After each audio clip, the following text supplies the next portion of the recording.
పిండి కొద్దీ రొట్టె అనేది ఒక సామెత, ఒక నానుడు.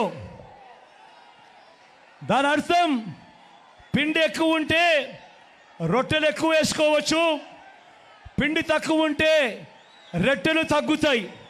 ఇది మనందరికీ కూడా తెలిసిన సామెత, ఇది మనందరికీ కూడా తెలిసిన నానుడు. కానీ కానీ పిండి ఎంత ఉన్నా కూడా ఆ రొట్టెలు చేసే అధికారం చంద్రబాబుదైతే మాత్రం ఆ పిండి ఆ రొట్టె అన్నీ తాను తన వారు తినేయటమే ఒక స్కీమ్గా పెట్టుకున్నదే చంద్రబాబు పాలన.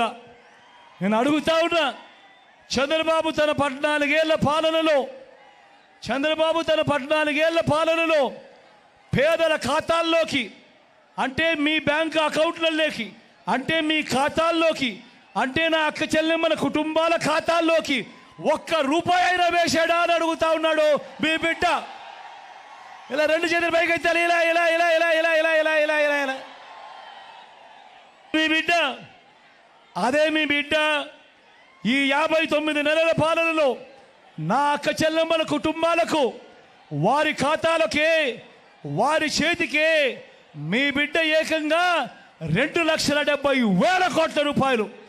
మరొకసారి చెప్తా ఉన్నాను, ఏకంగా ₹2,70,000 కోట్ల నేరుగా మీ బిడ్డ బటన్ నొక్కుతా ఉన్నాడు. నా అక్క చెల్లెమ్మల కుటుంబాల ఖాతాల్లోకి నేరుగా వెళ్తా ఉంది. ఎక్కడా లంచాలు లేవు, ఎక్కడా వివక్ష లేవు. 130 సార్లు మీ బిడ్డ బటన్ నొక్కి నా అక్క చెల్లెమ్మల కుటుంబాలకు మంచి చేస్తూ నేరుగా మీ బిడ్డ ఈ డబ్బులన్నీ పంపించాడు.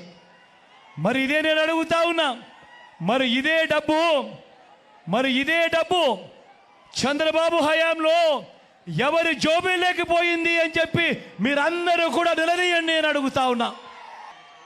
చంద్రబాబుకి ఎంత పోయింది? దత్తపుత్రుడికి ఎంత ఇచ్చారు? ఈనాడుకి ఎంత పోయింది?